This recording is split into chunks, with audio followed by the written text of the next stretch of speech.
الحمد للہ رب العالمین الصلاۃ والسلام علی خاتم النبیین وعلی آلہ وصحبہ اجمعین اما بعد فاعوذ باللہ من الشیطان الرجیم بسم اللہ الرحمن الرحیم قال اللہ تعالی فی سورۃ یونس وَإِمَّا نُرِيَنَّكَ بَعْدَ الَّذِي نَعِدُهُمْ أَوْ نَتَوَفِّيَنَّكَ فَإِلَيْنَا مَرْجِعُهُمْ ثُمَّ اللَّهُ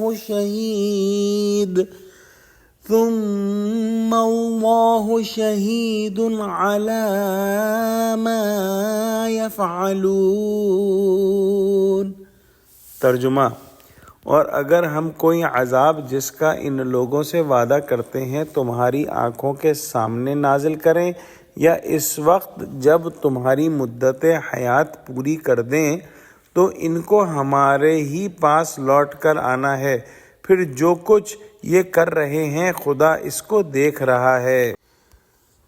یعنی ہم نے کفار کو عذاب دینے اور اسلام کو غالب و منصور کرنے کے جو وعدے کیے ہیں، خواہ ان میں سے بعض وعدے کسی حد تک آپ صلی اللہ علیہ وآلہ وسلم کی موجودگی میں پورے کر کے دکھلا دیے جائیں، جیسا کہ بدر وغیرہ میں دکھلایا گیا، یا آپ صلی اللہ علیہ وسلم کی وفات ہو جائے، اس لیے آپ صلی اللہ علیہ وسلم کے سامنے ان میں سے بعض کا ظہور نہ ہو۔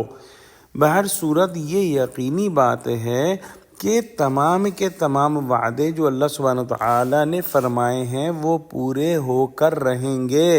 اگر کسی مصلحت سے دنیا میں ان کفار کو سزا نہ دی گئی تو آخرت میں تو مل کر ہی رہے گی۔ یہ اللہ سبحانہ وتعالیٰ سے بچ کر کہاں بھاگ سکتے ہیں؟ سب کو اللہ سبحانہ وتعالیٰ کی طرف لوٹ کر آنا ہے اور ان کے تمام اعمال اللہ سبحانہ وتعالیٰ کے سامنے ہیں۔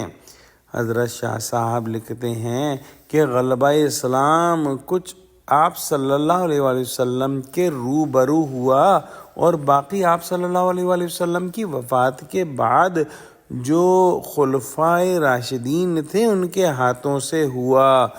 گویا نتوفینک میں اس طرف اشارہ ہے۔ واللہ اعلم۔